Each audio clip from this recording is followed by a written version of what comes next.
Okay, we're back. We're live. It's here on a Thursday. We just finished a very successful program over in the Anthology Theater. Full house over there. And it was called Hospitality, Hawaii, the State of Hospitality. Are we reaching our limits? Nobody felt we were reaching our limits. They all felt there were great things we could do and that we had a great juggernaut of an economy, the engine of the economy going on. It was a very interesting discussion, and we had people in the audience feeding back and answering questions. That was also interesting. So it was a good engagement. We're going to do this. We'll do this again in October 15th. We're going to talk about real estate, and the name of the program there is, is it over for real estate? I forget exactly what the name is, but is it too late? Is it too late for real estate in Hawaii? October 15th, Thursday. Take a look at ThinkTechHawaii.com. Okay, anyway, special guest today, Dorje Gurung. And Dorje is Nepalese, but he's an ethnic Tibetan. Am I right? Yep. Yeah, okay, right. And he's from Kathmandu or near Kathmandu? No, actually, I'm from northwest of Kathmandu, okay, near the border. What's the name? The border with Tibet? Tibet, yes. And what's the name of the town? The name of the area is Mustang, but the village itself is called Tangbe, little village of Tangbe. Tangbe? Yes. Yeah. I told you I was familiar with Dankuda. Right, yes. Which I think that's in the southeast. East, yes. Southeast, yeah. Never been. Aloha Medical Mission, which is a wonderful organization and who actually speaks on our program on a regular basis. They go to Dankuda and they do volunteer medicine there. Right. And they really like to go there. They like Nepal. One of their members is a Nepalese doctor here in the medical school. So he turned them on to Nepal, and they've been going ever since. I'm not surprised. It is a beautiful place. Well, tell us about it. Yeah. Tell us about Nepal. Well, where to start? The people, to begin with. The average Nepalese are incredible, amazing. And I don't say that because I'm Nepalese. It's not because I'm biased. I've spent most of the last 27 years, as a matter of fact, most of 25 years prior to 2013, I spent abroad. I was educated in 4 countries and worked in 10 countries and traveled in almost 36 countries. So I've seen a lot of the world and met a lot of different people. And it's based on that I say that the people of Nepal are amazing. That's why, of course. What are their characteristics? They're very gentle, considerate, and they'll bend over backwards to make sure that you're not disappointed, to make sure that you don't have a difficult time when you're visiting, when you're a visitor, when you're trekking, when you're hiking in the mountains. That's why I think the guidebooks always say the people of Nepal is what brings repeat visitors to Nepal, and that's why. Yeah. So Nepal has been in a sort of visitor mode for a while, but it hasn't been that long, has it? I mean, when did it start to be a place that tourists found out about and wanted to visit? I think it was in the 70s. The country actually just opened up to the rest of the world towards the middle of the last century. And when it had just come out of this long 104 years of rule by a family. And then in the 70s is when, 60s, 70s, is when the hippies started arriving, and then the tourists started arriving. Interesting. Yes. Because they were going on treks. They were going in the mountains in the Himalayas, yeah. Yes, not the hippies, but the rest of them, yes. The hippies just smoke pot in the corner or something. Yes, they came to climb mountains. They came to hike in the hills. We call them hills. But they're much more mid than hills, yeah. yes. And also to see the rural Nepal, which again, it's spectacular, and the people, just amazing people. It's very natural too, isn't it? I mean, there's a sort of ethic for naturalness and natural food, natural life in general. People for a long time live off the land and did what in the U.S. is called organic farming, which is basic farming. Yeah, it's an organic place. I mean, I'm only taking it by what Brad Wan, who is the doctor who runs Aloha Medical Mission In Tankuda. in Dankuda. But he has a very affectionate place for the Nepalese. That's why he does it. Mm-hmm. And they're always kind to him and are very appreciative of the things he does. Right. But you know, the question is, I mean, they're a developing country. Nepal is a developing country, and in many ways it's behind the rest of Asia. Yes. It's behind the Sadly. rest of the world, sadly. Why is that? The problem, the issue we've had is with the political situation in the country, and partly the social situation in the country. Even though in 1989, 1990, we got rid of the monarchy and we introduced a democratic form of government, the officials, the government, the successive governments that we've had have not really addressed the issues, the needs of the people. And one of those issues in the country is this system called the caste system that we have in Nepal, which has basically prevented the country from making social progress. So that's those two, I would say, is what is holding the country Is the down. government enlightened now? I wish they were. It's the same people that we've had since 1990. Short story. A friend of mine, a lawyer, went to Nepal, to Kathmandu, for a case to represent somebody in the military of Nepal. I know there's not much of a military, but that was the proposition. And he was advising this fellow about his rights as a member of the military. And he had a bad reaction from the government. They didn't like him doing that. He had to leave. I'm not surprised. I'm not surprised. Yeah. And I would not have assigned that kind of thing to Nepal because everybody's so sweet. And yet when you get close to the government, there's a control thing going on. Yes. And part of the reason the population is where they are, part of the problems with lack of social progress is that most of the people are in the dark. The education level is quite low.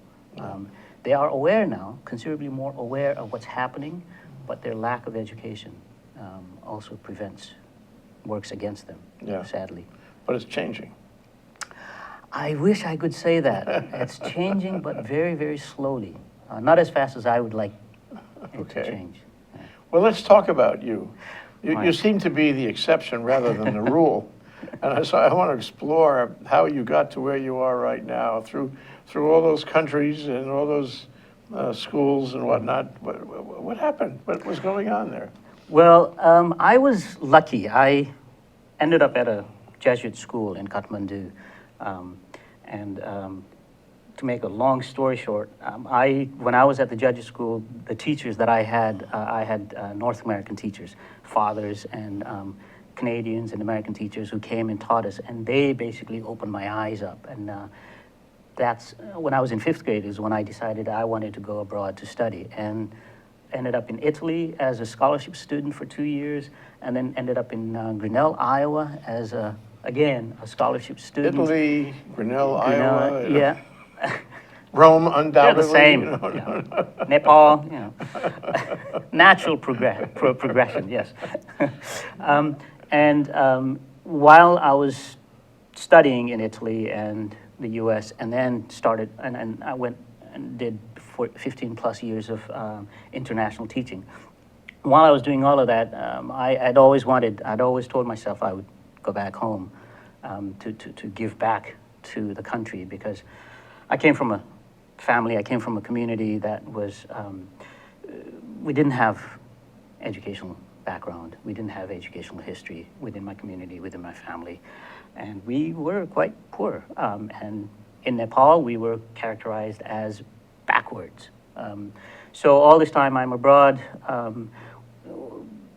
I dreamt of going abroad because I wanted to be educated, and then wanted to go back to Nepal to do to help children who came from the kinds of backgrounds that I came from, to help them have the kind of experience that I've had now. Yeah. So that's why I've The gone back. Jesuit school was your ticket, though. I mean, that was Exactly, yes. that's a really big thing, Yeah, and not everybody has a chance to do that. no. Unfortunately, most in Nepal, most who are born in the kind of context that I was born into, social and economic context that I was born into, would never Where did you learn have English? that kind of opportunity. At the Jesuit school, but I didn't speak the way that I do speak now. I didn't have an Spent some American time accent, in of course. Grinnell. Yes, You speak Italian right now? very little. I had my chance. I blew it. Yeah. Okay, and so you've been out of the country out of Nepal for a while, eh? This time around? Yeah. Yes, I left. I got here in New York the 31st of March, so I've been here almost 6 months. Yeah. And Hawaii is really the takeoff place to go back, I guess. Not quite. I'm hoping to stay on for some more time because what happened, as we discussed earlier, we had an earthquake in Nepal on April 25th and also on March 12th. And back home, I run a nonprofit with a friend of mine called Community Members Interested. Community members interested. Yes. And the acronym is committed. Yes. Just take pieces of those words, okay? Yes.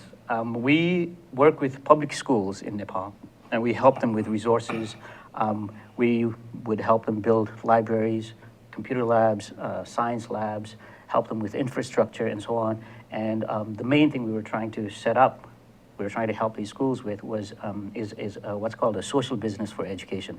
Basically, an agriculture-based project to ensure that the school becomes self-sustainable.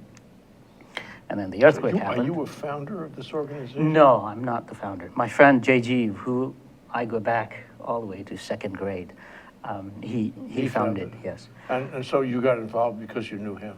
Yes. When I visited Nepal, I used to visit quite often when I was working abroad.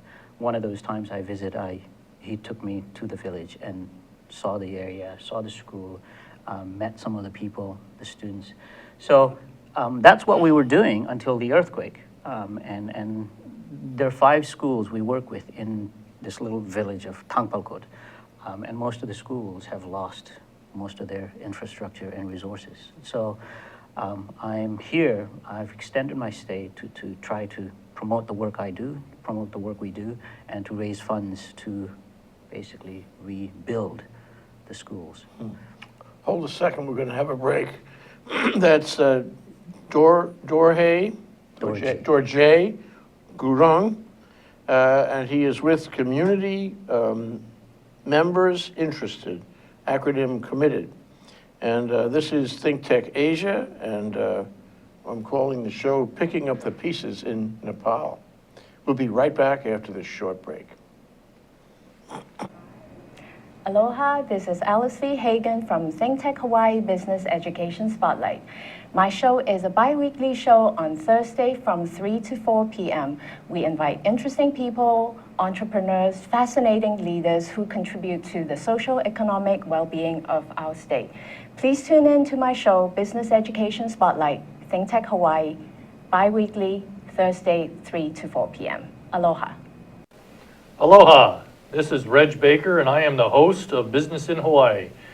We talk about positive stories of businesses in Hawaii, how they have been successful, and how they have overcome some of the obstacles that a lot of us encounter when we try to have a business here. And believe it or not, there are a number of positive stories here, and we want to talk to all of you. So we broadcast live every Thursday at 2 o'clock, and it rebroadcasts again on Olelo Channel 54. So I sure hope to see you next time. Please tune in on Thursdays at 2 o'clock. Thank you. Okay, we're back. We're live. We're here with Dorje Gurung, with Community Members Interested, and the acronym is committed. It's an organization that's trying to rebuild educational facilities, schools in Nepal. Dorje, you weren't there when the earthquake hit. Right. And that was in April, only a few months ago. So I just wonder is Nepal the kind of place where it's sitting on a fault line somewhere, it's in the mountains there, and it gets earthquakes on a regular basis? Yes, it's sitting on a fault line. Of course, the mountains were formed and still being formed and still changing shape and altitude as well as we speak because of the two plates that met. And in Nepal, we used to say that there will always be a major quake every 100 years. And the last one was about 81 years ago. So we were kind of expecting it. So about 100 Every years. day goes by, the probabilities get greater. Greater, yeah, yeah. And so we sort of knew, everyone sort of was expecting it. But when it happens, of course, you're not, of course, prepared. I don't think anyone was prepared. Is this worse than other earthquakes in memory? Well, in memory, the earthquakes that I've experienced have been minor in Kathmandu. It measured 7.8, so it was quite big. Again, all of the earthquakes that I experienced, that I've heard about, that I know about, have been minor. To your knowledge, how serious was the damage? Oh, massive, especially in the countryside. Kathmandu, not that bad. In the countryside, there are about 12 districts along north. It runs east to west in the middle of the country. The damages in those villages, massive. Some of those villages completely gone, totally destroyed. The village that we work at, Thangpalkot, out of the 600 houses, only 6 are standing. Casualties, over 9,000 dead. How do you die in an earthquake? I mean, what happens that you die? In Nepal, from what I understand, most of the deaths were from being crushed. By the building falling down on you. Yes, yeah. And I remember photographs and video, for that matter, of Dankuta, and the buildings weren't that tall. I mean, 2 stories was about as tall as you could see, and they also weren't built, it was structural strength. They're just sort of thrown together. Yeah, up in the villages, of course, there are no building codes. Most houses, buildings are basically either bricks just stacked one over the other, or stone houses, again, stones stacked one over the other. Not at all earthquake proof, not at all earthquake proof. So when the earthquake comes, the land shakes, maybe it opens, shifts around, and these buildings of stones will collapse. Yeah, just collapse. And if you're under a roof with a lot of stones, that will all come down on you. Exactly. If you're near a wall, I suppose it'll come down on you. Yeah, exactly. But luckily, the earthquake happened at the time that it happened. Saturday, noon, on a weekend, when kids were not in school, for instance. So, I mean, in a way, we were lucky that it happened at the time of the day that it did happen. Now, what part of the country did it happen? I know Kathmandu was affected, but how about other parts of the country? The epicenter was northwest of Kathmandu, in the hills, in the countryside. And all along that belt of districts, from Gorkha all the way to Dailek, I think it was, a district in just east of Sindhupalchok. The devastation was... The eastern part is near Tibet? Well, Tibet is Tibet north. is at the north, okay. Yeah. All along that belt, the devastation, I mean, villages had anywhere from 70, 80% to 100% destruction. Yes. And of course, it wasn't just buildings, also roads got completely destroyed, and so that hindered relief work. And rebuilding. Yes, yeah. So here we are 6 months later, not quite 6 months later. What's your understanding of the level of recovery?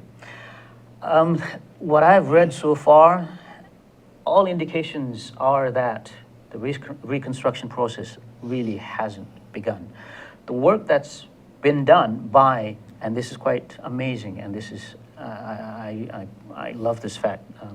The work that has been done, relief, emergency relief, and also other work that has been done, has been mostly done by the youths of Nepal, the youths of Kathmandu, and the youths in the villages, basically taking upon themselves to mobilize themselves. This is and remarkable provide- because they Yeah. haven't been faced with this kind of challenge No, before. no. Mm-hmm. But it means they got together. They focused as one. Yeah. And the government, unfortunately, who could have stepped in and made it easier and done a lot of good, They didn't do anything. they haven't stepped up, Yeah, unfortunately. that was But the scandalous. youth, Yeah. yes. Yeah. Too bad. I mean, does this mean the government will fall? Does it mean that people won't, vote for the same officials again? Does it mean there'll be a change politically? Well, we've had change just recently. Like after the Civil War ended in 2006, we had elections, another round of elections. And in that election, one of the parties, the party that actually initiated and ran the Civil War, the party that was responsible for the Civil War, they were running the elections, they were campaigning in the elections on a platform of equality, having actually been involved in the Civil War. They won over 50% of the votes.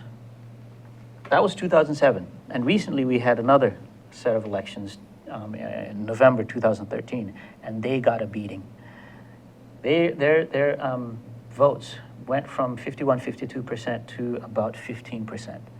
So people have spoken this time around, but again, what will happen next time? The unfortunate thing is we have over 100 political parties, and 30 of them are represented in the Constituent Assembly now. Even if we were to vote for another party, most people, No confidence? I think, would wonder if that's going to actually Yeah, change yeah, anything. yeah, yeah. And I do too. Well, so let's talk for a minute about where the government came from in terms of its roots, its precedent. For example, India is close by. Culturally, there's a lot of things in Nepal that are similar to or came from Indian culture. Is India, sort of a paternalistic neighbor? Does India have some control, some interest in making things work? Yes, both India and China. They're both, of course, trying to curry favors with the leaders, the government, trying to influence as well. Culturally, as you say, we're heavily influenced by India. We've got, most of Nepalese are Hindus, just like in India. The language is similar. Nepali and Hindi, very similar, same script. We get a lot of Indian movies as well. Can you understand spoken Yes, Indian? yeah. And you can read spoken, Written, yes. written Indian? Yeah. Though my ability to speak, I've lost most of it, unfortunately. And not surprisingly, going back to where the political parties came from, way back in the 50s and 60s, when the first experiment with democracy was introduced by the then king, the political party, Nepal, yes, in in Nepal. Nepal, the political party the parties that were started then were started by, one of them was called BP Koirala, and another was called Madan Bhandari. And it failed. The king basically took control over the country, and these political parties, these leaders went to India and continued their political activities. So India, directly or indirectly, has been involved in shaping the political parties and their agendas and ideologies. Does India have an active involvement in Nepal? Do they come around? Do they try to influence the politics? Do they negotiate diplomatically to control things? Well, the word on the street is that, yes, they do.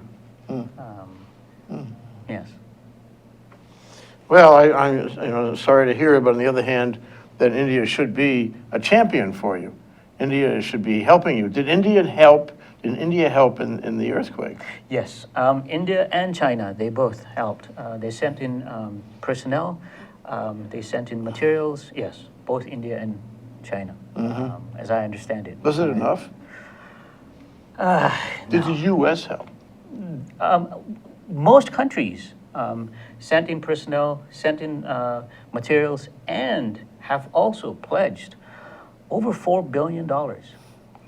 A pledge is not exactly the same thing as sending it in. True, but those funds, unfortunately, the government hasn't done anything to use those funds. Oh, the government received the money but hasn't. They haven't received it. They would have received it if the government, as I understand it, if the government had started implementing reconstruction work, Yeah.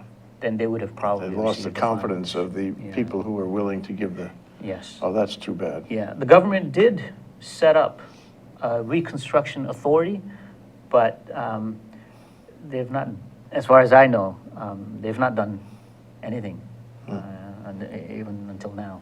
So how does the sadly. school play into this? And I mean, the community members interested Right. organization. The village where we work, our project site, we work with 5 schools in that village. And this is in that Between- same underprivileged area? Yes, Okay. yeah. Tangbalkot is the village. It's about 80 kilometers northeast of Kathmandu, which is about 60 miles. How long does it take to drive? How long- On those mountain It roads, takes- I guess, yeah. huh? It takes anywhere, when we go up there, it takes anywhere from 6 hours to 11 hours, depending on the mode of Say transportation. 80 yeah. kilometers? Yeah, yeah, yeah. Okay. The last 25 kilometers, the last 16 miles, the road is just, I mean, it's not really even a road. So, but when I go, I basically choose to walk instead of taking a vehicle. So that's why it takes, Because, 11 because hours. of the danger? because of the condition of the road. Yeah, I've seen the pictures on the road to Right. Downkuta, Mhm. and if you make a mistake, you're gone. Yep. You're over the side. Over the You side, yeah, they're fall all- thousands of feet. Yeah, they're all on the side of the road, yes. Yeah. So it's quite remote, even though distance-wise and as the crow flies, it's pretty close. So there are 5 schools that we've been working there, who we've been helping, and between 70 and 100% destruction is what those schools experience. Which means So- you can't use the school again. No. I'm here, I'm hoping to stay on to raise funds to rebuild those schools. Okay. So when we come back from this break, I want to talk to you about how committed, that is the acronym for this organization, is situated around the country, the world, and what it hopes to do in terms of rebuilding, and why, and who will be benefited, as a charity. And aside from raising money, what else could you, would you, will you do when you make your next trip back to Nepal? Okay, that's the Dorje Gurung. He's with community members interested. What is that in Nepalese? How do you say that in Nepalese? Oh, boy. Not the same. Well, but a lot of people in Nepal speak English, no? Yes, yes. So this is actually the name for the organization in Nepal, Well, in English. there should be a translation of that. Samuhik Hit. This is That's okay. We're embarrassing, yeah. gonna a short test about this. And Dorje is gonna take the test also. We'll be right back. Hi, my name is Cindy Matsuki, and I host High Growth with HTDC, where we talk about all things tech, innovation, entrepreneurship, and manufacturing, because there are tons of things that are happening in Hawaii in those fields, and we But like to it's- share them it with was you because originally named more in people should know English. about Yes. them. So it would have to The be a show translation. broadcasts live every other Tuesday at 3 o'clock on ThinkTech Hawaii. And tune in, and we'll see you then. Thank you. Hi, I'm your host on ThinkTech Asia, Bill Sharp. I look forward to you joining us each Monday between 4 and 5 o'clock when we film right here in our studio in downtown Honolulu. The show, ThinkTech Asia, focuses on contemporary events in Asia. And by Asia, we mean anything from Hawaii, south to Australia and New Zealand, west to Pakistan, and as far north as the Russian Far East. Clearly, this is one of the most economically dynamic centers of the world. And we bring you up to date on what's going on in a whole host of countries in this very vital region. We look forward to seeing you.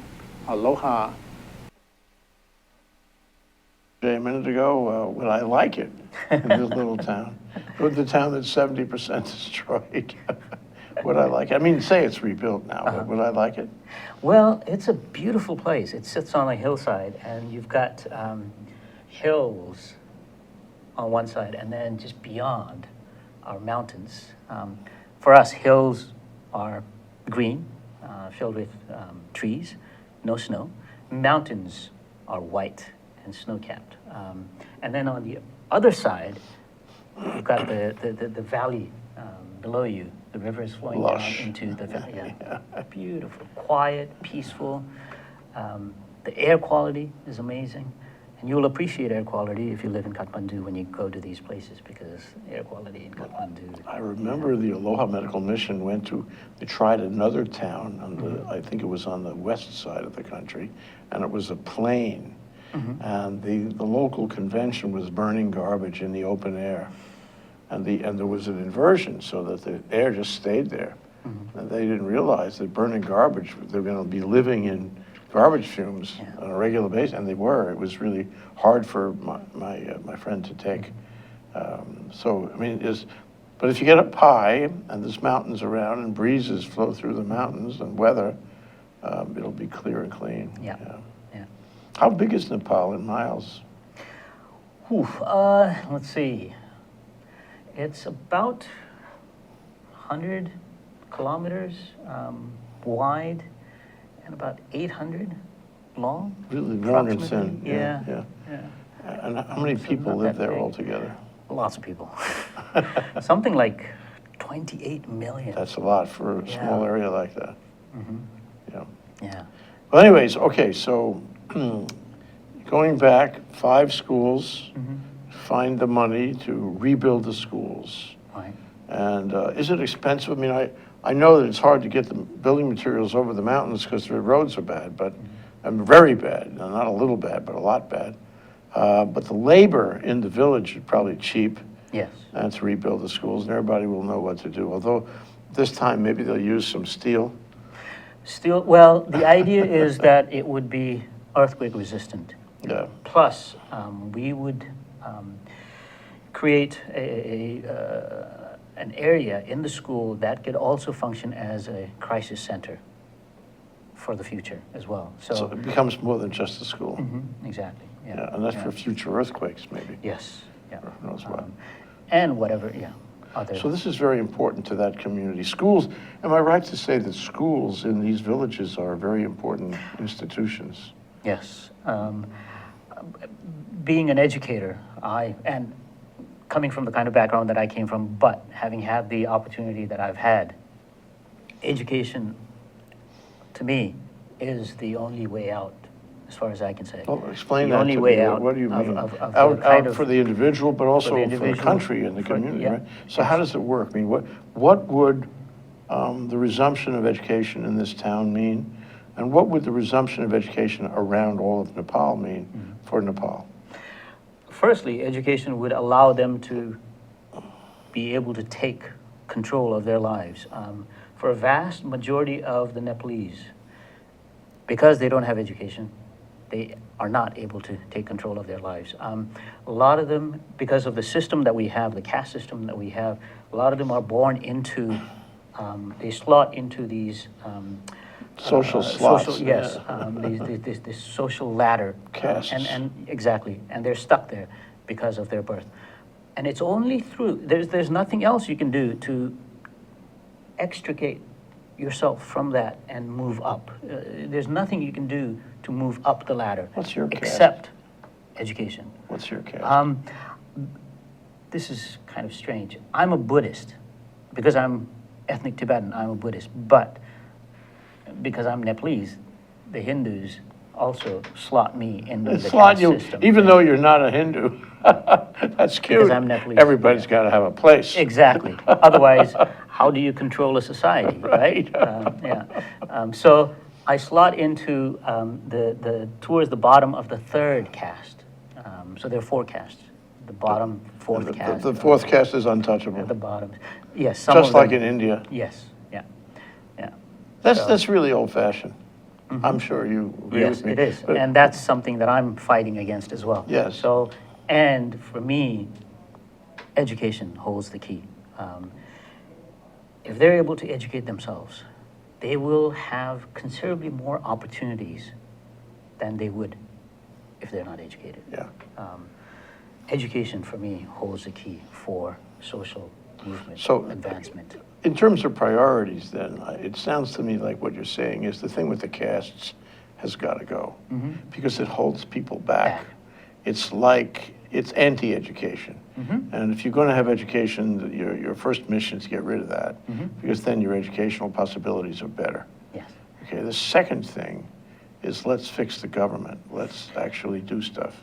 Political instability, yes. Yeah, yeah. And that helps those in power. The instability helps those in power to be corrupt. And we've And got an stay in incredibly power, yes, yeah.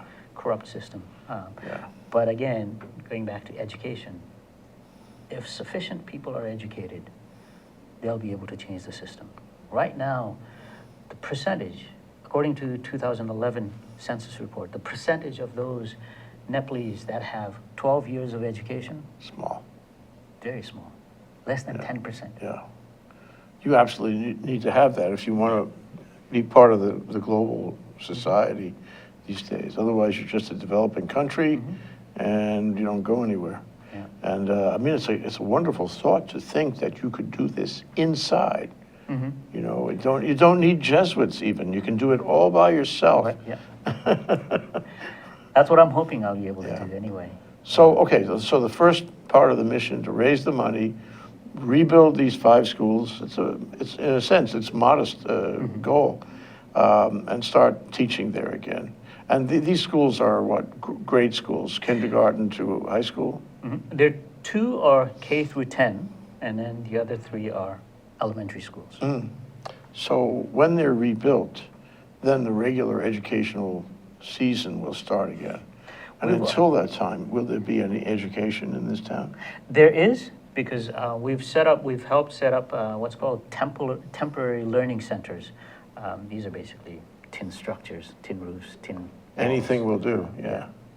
So there is educational activities, but until the structures are built, Yeah. it won't be a full-fledged program. And the kids, among these 5 schools, how many kids? Thousands, eh? No. In the village, the 2 K through 10 schools, they have over 300, about 350 students Well, it's each. not that many. And the elementary schools are smaller.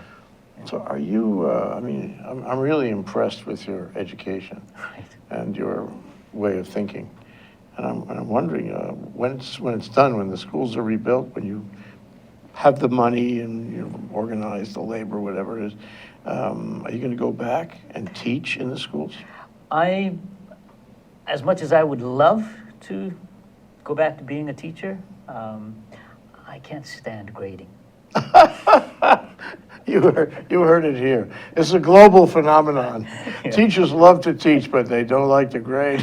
So, Well, just give everybody an A. why didn't I think of that? Yeah, so no, I won't be teaching, but what I would continue to do is speak, as I've done here, and go to schools and speak, colleges, universities. What I do is speak and talk about the work that I'm doing in my life, to inspire others to follow in my footsteps in a way, Yeah. or to follow their heart, which is what I'm doing. Yeah. So I will continue to do that, but up in the village, I won't be teaching. I am involved with, we're creating a curriculum that, curriculum to do with a project that we started, a fishery, a curriculum that uses the fishery to reinforce the science, for example, the science concepts. I've basically gone through all of the textbooks from grade 6 to 10 and identified areas, science textbooks, areas where the teacher can bring in the fishery and make science this come is- alive for the students. That's So I'll great. be involved in those kinds of activities. Does this include aquaponics and all that? No, the school in the village has ponds, a pond each, so we've started. And the fish are for eating. The fish are for eating and for the school to basically run as a business.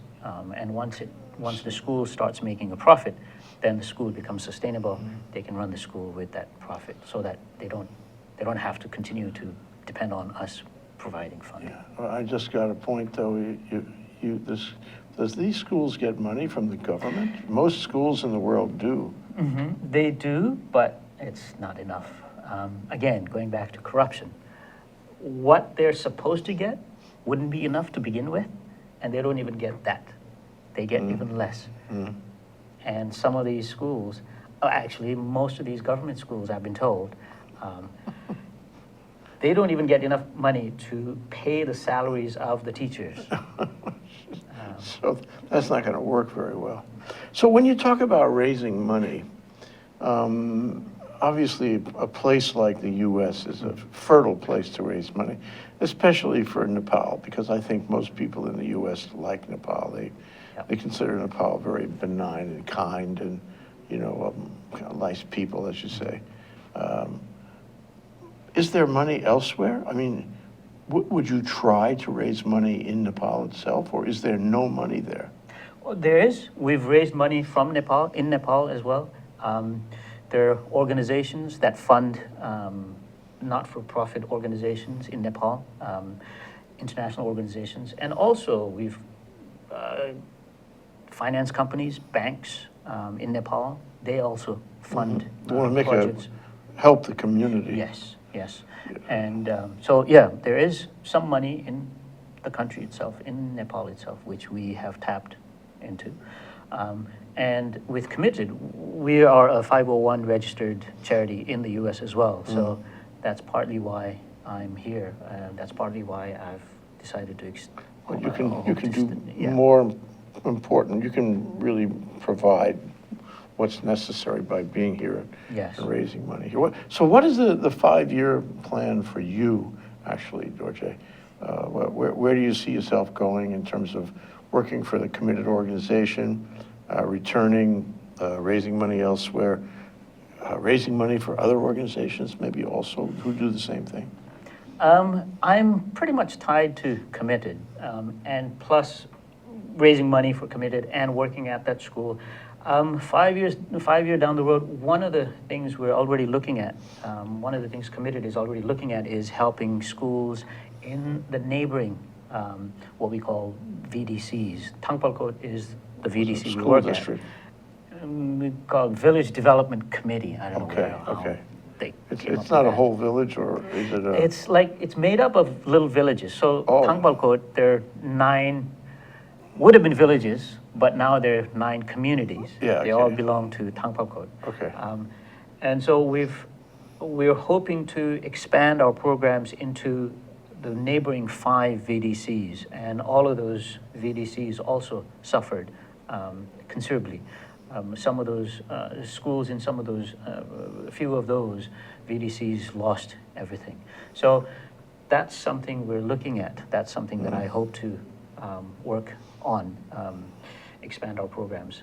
And I hope to also continue to do what I've been doing on the side of speaking, talking, presenting at different schools, universities, talking about my life and inspiring the next generation of people around the world to do what they think, what they believe is right, to follow their heart, to follow their dreams, essentially, just as I've done, and to make their life meaningful. You're certainly inspired, Dorje. You're also inspiring, and I wish you well on these efforts. Thank you. Wonderful to meet somebody like you. Thank you. Dorje Gurung, he's an ethnic Tibetan from Nepal, a Nepalese working for community members interested, trying to rebuild Nepal. Thank you so much for coming around. You're welcome. Aloha.